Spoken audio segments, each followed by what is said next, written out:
Selamat siang dan salam sejahtera bagi kita semua. Pertama-tama, puji dan syukur terpanjatkan kehadirat Tuhan Yang Maha Esa, karena atas berkat-Nya kita masih boleh melakukan aktivitas kita seperti biasa pada hari ini. Terima kasih saya ucapkan kepada Ibu Mardiatul Husnas selaku dosen pembimbing PKL saya yang telah memberikan waktunya dan memberikan saya kesempatan untuk melakukan presentasi laporan praktik kerja lapangan ini. Sebelum saya memulai presentasi saya, izinkanlah saya terlebih dahulu untuk memperkenalkan diri saya. Nama saya Santi Johana Sibuea. Saya dari Prodi Manajemen Bisnis jurusan Administrasi Niaga. Saya dari kelas MB 8B dengan NIM 1705171029. Yang pertama, latar belakang. Untuk membandingkan dan mempraktikkan ilmu yang telah diperoleh dengan pekerjaan yang sebenarnya, sebelum melaksanakan studi, mahasiswa diwajibkan untuk melaksanakan praktik kerja lapangan atau PKL. PKL adalah penempatan seorang mahasiswa atau mahasiswi pada dunia kerja yang sesungguhnya, yang bertujuan untuk mengembangkan keahlian dan keterampilan, serta untuk mendapatkan kesempatan dalam menerapkan ilmu pengetahuan dan keterampilan yang ada relevansinya dengan kurikulum pendidikan. Selain itu, pelaksanaan PKL juga sebagai salah satu syarat kelulusan bagi mahasiswa untuk menyelesaikan pendidikan D4 Politeknik Negeri Medan. Penulis mendapat kesempatan untuk melaksanakan praktik kerja lapangan di Dinas Tenaga Kerja Provinsi Sumatera Utara yang beralamat di Jalan Asrama nomor 143, Kecamatan Medan Helvetia, Kota Medan, Sumatera Utara. Adapun PKL ini dilaksanakan selama 5 minggu. Selama melaksanakan PKL, penulis ditempatkan pada bidang hubungan industrial seksi penyelesaian perselisihan. Pada pelaksanaan PKL, penulis tertarik mengambil judul dengan topik pengelolaan surat pada bidang hubungan industrial seksi penyelesaian perselisihan. Penulis memilih topik tersebut karena penulis ingin menerapkan apa yang telah dipelajari selama kuliah. Topik ini berkaitan dengan mata kuliah korespondensi, yaitu salah satu mata kuliah yang ada pada program studi manajemen bisnis yang mempelajari tentang surat. Alasan lain penulis memilih topik tersebut adalah penulis ingin mengetahui bagaimana cara atau proses pengelolaan surat maupun penanganan surat dalam suatu instansi atau kantor, sehingga pengetahuan penulis bertambah. Berikutnya adalah tujuan praktik kerja lapangan. Ada beberapa tujuan dilaksanakannya praktik kerja lapangan. Yang pertama adalah mengetahui kegiatan operasional bidang hubungan industrial pada Dinas Tenaga Kerja Provinsi Sumatera Utara. Yang kedua adalah untuk mengetahui alur penanganan surat masuk dan surat keluar pada bidang hubungan industrial seksi penyelesaian perselisihan. Lalu yang ketiga untuk mengetahui proses pengelolaan surat yang digunakan oleh Dinas Tenaga Kerja khususnya bidang hubungan industrial. Selanjutnya adalah manfaat. Manfaat dari praktik kerja lapangan adalah 1. Dapat meningkatkan pengetahuan tentang pengelolaan surat, baik itu surat masuk maupun surat keluar, serta cara penanganannya yang digunakan oleh Dinas Tenaga Kerja, khususnya bidang hubungan industrial. Manfaat yang kedua adalah sebagai pedoman untuk bekal dan dapat diterapkan dalam hal pengelolaan surat masuk dan surat keluar yang baik dan benar pada dunia pekerjaan. Profil Dinas Tenaga Kerja Provinsi Sumatera Utara. Dinas Tenaga Kerja mempunyai visi pelaksanaan kegiatan, yaitu terwujudnya tenaga kerja dan transmigrasi yang sejahtera. Berdasarkan Peraturan Gubsu Nomor 59 Tahun 2018 tentang tugas, fungsi, uraian, dan tata kerja Dinas Tenaga Kerja, Dinas Tenaga Kerja mempunyai tugas melaksanakan urusan tenaga kerja dan transmigrasi yang menjadi kewenangan provinsi dan tugas pembantuan kepada daerah provinsi. Adapun bentuk logo dari Dinas Tenaga Kerja Provinsi Sumatera Utara terdiri atas 5 bagian. Yang pertama adalah kepalan tangan yang diacungkan ke atas dengan menggenggam rantai beserta perisainya, melambangkan kebulatan tekad perjuangan rakyat Provinsi Sumatera Utara melawan imperialisme, feodalisme, dan komunisme. Yang kedua adalah bintang bersudut 5, perisai dan rantai, melambangkan kesatuan masyarakat di dalam membela dan mempertahankan Pancasila. Lalu yang ketiga adalah pabrik, pelabuhan, pohon karet, pohon sawit, daun tembakau, ikan, daun padi, dan tulisan Sumatera Utara, melambangkan daerah yang indah permai masyhur dengan kekayaan alamnya yang melimpah-limpah. Selanjutnya adalah 17 kuntung bunga, 8 sudut sarang laba-laba, dan 45 butir padi, menggambarkan tanggal, bulan, dan tahun kemerdekaan. Lalu bukit barisan yang berpuncak 5 melambangkan tata kemasyarakatan yang kepribadian luhur, bersemangat, persatuan kegotong royongan yang dinamis. Deskripsi pekerjaan topik yang diamati. Adapun topik yang diamati oleh penulis adalah tentang pengelolaan surat. Pengelolaan surat adalah suatu proses atau cara mengelola surat yang memberikan pengawasan kepada semua hal yang terlibat dalam pelaksanaan kebijakan dan pencapaian tujuan organisasi secara efektif dan efisien. Adapun pengelolaan surat terbagi menjadi dua, yaitu surat masuk dan surat keluar. Kegiatan pengelolaan surat ada beberapa. Yang pertama ada penerimaan surat. Petugas menerima surat yang diterima dari kantor atau instansi lain dan menandatangani surat pengantarnya. Setelah diterima, kemudian dibubuhi cap dan tanggal penerimaan surat. Lalu ada penyertiran surat. Petugas memisahkan surat dari kantor atau instansi lain ke dalam kelompok atau golongan yang telah ditentukan. Selanjutnya adalah pembukaan surat, yaitu kegiatan membuka dan mengeluarkan surat dari sampul dalam amplop untuk diadakan pemrosesan lebih lanjut.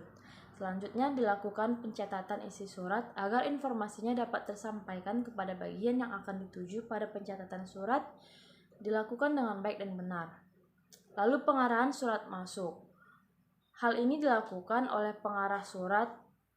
Selanjutnya pembuatan konsep surat. Ada 3 cara untuk membuat konsep surat. Yang pertama adalah konsep yang dibuat oleh pimpinan sendiri. Yang kedua, konsep surat yang dibuat oleh bawahan atau sekretarisnya. Yang ketiga, konsep yang dibuat dengan cara mendikte. Selanjutnya, pengetikan konsep surat. Ada 3 proses pengetikan konsep surat. Yang pertama, persetujuan konsep surat. Sebagai tanda persetujuan terhadap konsep surat, pimpinan yang berwenang harus membubuhi paraf dan tanggal pada konsep surat. Yang kedua, pengiriman konsep surat. Konsep surat yang telah disetujui dikirim kepada unit pengetikan atau pada bagian surat menyurat. Lalu yang ketiga, pemeriksaan hasil pengetikan konsep surat yang sudah harus diketik dan diadakan pemeriksaan lebih dahulu sebelum dikembalikan kepada pimpinan yang berwenang. Yang keempat, penandatanganan surat. Setelah pengetikan konsep dinyatakan benar, hasil pengetikan konsep surat tersebut dikembalikan kepada pimpinan yang berwenang untuk ditandatangani. Selanjutnya adalah pengiriman surat. Pengiriman surat adalah proses pengiriman surat yang telah diselesaikan untuk didistribusikan kepada penerima surat. Selanjutnya saya akan menjelaskan tentang topik yang diamati. Selama melaksanakan PKL di Dinas Tenaga Kerja Provinsi Sumatera Utara, saya mengambil topik tentang pengelolaan surat, baik itu surat masuk maupun surat keluar. Pengelolaan surat masuk. Menurut Endang dalam Nuraini tahun 2019, surat masuk adalah surat-surat yang diterima oleh suatu organisasi perusahaan yang berasal dari seseorang atau organisasi. Pengelolaan surat masuk adalah semua kegiatan yang dilakukan sejak penerimaan surat masuk, pengolahan, hingga penyelesaian surat tersebut lalu disimpan. Adapun proses pengelolaan surat masuk adalah sebagai berikut. Yang pertama adalah menerima surat yang masuk, baik melalui petugas ekspedisi, jasa pengiriman, atau melalui faksimiles yang disampaikan melalui sekretaris pimpinan maupun surat elektronik. Yang kedua adalah menandatangani bukti pengiriman surat. Ketiga adalah membuka sampul surat dengan kriteria selain surat pribadi, ada juga surat yang bersifat rahasia. Lalu selanjutnya adalah mencatat surat. Surat masuk dicatat dalam buku agenda surat masuk. Catatan dalam buku agenda surat masuk minimal memuat informasi yang berupa nomor urut surat masuk, tanggal diterima surat, asal surat, hal surat, dan tujuan surat atau penerima surat. Lalu membuat atau menulis lembar disposisi surat masuk di buku besar. Selanjutnya menyampaikan surat yang telah dilengkapi lembar disposisi kepada pimpinan melalui sekretaris pimpinan. Selanjutnya menerima kembali dari sekretaris pimpinan surat yang sudah mendapat disposisi dari pimpinan. Selanjutnya menulis isi tujuan disposisi dan tanggal turun disposisi ke dalam buku agenda masuk. Lalu menindaklanjuti atau melakukan tindakan sesuai isi disposisi pimpinan. Isi disposisi dapat berupa untuk diproses, untuk perhatian, dibicarakan, untuk direspon atau ditindaklanjuti, untuk diteliti atau dipelajari, untuk membuatkan konsep surat balasan, untuk menyelesaikan sesuai pembicaraan atau mengagendakan dan selanjutnya. Lalu surat akan didistribusikan sesuai arah disposisi. Penerima disposisi memberikan paraf bukti penerimaan disposisi, lalu mengarsip dokumen surat asli dan lembar disposisi ke dalam folder. Lalu surat tersebut akan disimpan arsip. Berikutnya adalah surat keluar. Menurut Nuraida tahun 2019, surat keluar adalah surat yang dikirim oleh suatu instansi atau perusahaan. Dalam instansi atau perusahaan tersebut ada tujuan kepada instansi atau perusahaan yang lain. Selain itu, menurut Ursanto, surat keluar adalah surat yang sudah lengkap atau bertanggal, bernomor, berstempel, telah ditandatangani oleh pejabat yang berwenang, yang dibuat oleh suatu instansi atau kantor atau lembaga lain. Adapun proses pengelolaan surat keluar menurut Ursanto adalah sebagai berikut. Yang pertama, pembuatan konsep surat, lalu pengetikan konsep surat, lalu pengiriman surat, lalu pengendalian surat keluar. Peralatan dan perlengkapan pengelolaan surat. Yang pertama adalah buku agenda. Buku agenda adalah buku khusus yang dipakai untuk mencatat surat-surat masuk dalam perusahaan selama periode 1 tahun. Lalu ada lembar disposisi, merupakan lembaran untuk menuliskan disposisi atau surat yang baik diberikan oleh atasan ke bawahan ataupun sebaliknya. Lalu ada folder. Folder adalah semacam map namun tidak dilengkapi oleh daun penutup. Lalu ada perlengkapan-perlengkapan lain seperti pensil, pulpen, tinta, kertas, buku tulis, gunting, penghapus, mesin tik, penggaris, penjepit, dan sebagainya. Ada beberapa sistem penyimpanan surat atau dokumen yang biasa digunakan dalam penyimpanan surat. Yang pertama adalah sistem abjad. Sistem abjad adalah sistem penyimpanan dokumen yang berdasarkan urutan abjad dari kata lengkap nama orang atau organisasi dokumen yang bersangkutan. Lalu ada sistem nomor, merupakan sistem penyimpanan warkat yang berdasarkan kode nomor sebagai pengganti dari nama orang atau nama-nama badan. Lalu ada sistem subjek. Sistem subjek adalah sistem penyimpanan dokumen yang berdasarkan pada isi dokumen bersangkutan. Lalu sistem geografis merupakan sistem penyimpanan dokumen yang berdasarkan pada pengelompokan menurut nama tempat, baik tempat asal surat maupun tempat tujuan surat. Surat yang sudah disimpan pada suatu saat dapat dicari kembali. Menemukan kembali arsip berarti memastikan di mana suatu arsip yang akan dipergunakan itu disimpan, disusun menurut sistem apa dan bagaimana cara mengambilnya. Adapun langkah-langkah menemukan surat adalah sebagai berikut. Yang pertama, menanyakan jenis arsip yang disimpan, menentukan kode berdasarkan nama yang telah diindeks, melihat kartu indeks dari tempat penyimpanannya berdasarkan kode yang dibuat, mengambil arsip dari tempat penyimpanannya berdasarkan kode. Selanjutnya adalah pembahasan. Berdasarkan praktik kerja lapangan yang telah dilakukan oleh penulis, ada beberapa masalah yang dihadapi dalam pengelolaan surat masuk dan surat keluar. Berikut akan dijabarkan. Yang pertama adalah pengelolaan surat masuk. Di bidang hubungan industrial seksi penyelesaian perselisihan, pengelolaan surat masuk kurang sesuai dengan sistem pengelolaan surat masuk yang sebenarnya. Adapun pengelolaan surat masuk dimulai dengan prosedur menerima surat, membuka dan memeriksa surat, mencatat surat di buku agenda, melampiri surat dengan lembar disposisi, mendisposisi surat, mendistribusikan surat sesuai disposisi pimpinan, pengolahan dan atau tindak lanjut surat oleh seksi yang bersangkutan, dan yang terakhir adalah penyimpanan surat oleh masing-masing seksi yang mengelola surat. Namun ada suatu permasalahan yang sering terjadi, yaitu surat masuk yang diterima tidak langsung diserahkan lembar disposisinya kepada pimpinan atau sekretaris pimpinan, melainkan dikumpulkan bersama surat lain yang belum disposisi. Hal ini mengakibatkan keterlambatan dalam memproses surat. Untuk mengatasi masalah tersebut, sebaiknya ketika surat telah dibuka dan diagendakan, langkah yang harus dilakukan adalah menyampaikan langsung surat tersebut kepada pimpinan untuk disposisi. Hal ini akan mempercepat dan mempermudah surat disposisi. Selanjutnya adalah pengelolaan surat keluar. Pada Dinas Tenaga Kerja Provinsi Sumatera Utara, pengelolaan surat keluar dikelola oleh masing-masing seksi yang ada di kantor. Surat keluar dikonsep oleh masing-masing seksi. Konsep surat kemudian dikoreksi dan dimintakan tanda tangan. Kemudian konsep surat terlebih dahulu diajukan kepada pimpinan untuk dikoreksi. Setelah benar, selanjutnya surat yang mendapatkan persetujuan dimintakan cap dinas dan siap untuk dikirim. Sebagian besar tidak ada pencatatan untuk surat keluar. Surat keluar langsung dikirim dan tidak menggunakan buku ekspedisi. Arsip surat keluar disimpan oleh masing-masing seksi di map folder khusus untuk surat keluar. Permasalahan berikutnya adalah, berdasarkan hasil observasi, penulis mendapati bahwa penyimpanan surat pada bidang hubungan industrial seksi penyelesaian perselisihan kurang sesuai, karena surat yang diarsip terkadang tidak sesuai dengan sistem penyimpanan dan peralatan yang dipergunakan. Seringkali, surat yang akan disimpan diletakkan dan digabungkan dengan surat lain yang sebenarnya tidak satu tempat karena peralatan atau perlengkapan yang kurang. Sistem penyimpanan akan menjadi efektif dan efisien bila mana didukung oleh peralatan dan perlengkapan yang memadai dan akan sangat sesuai bila mana mempergunakan lemari arsip. Ada kalanya kendala dalam penyimpanan surat membuat pegawai Dinas Tenaga Kerja kesulitan dalam melakukan pencarian atau penemuan kembali surat. Hal inilah yang mengakibatkan keterlambatan surat diproses oleh yang bersangkutan. Berikutnya adalah hambatan.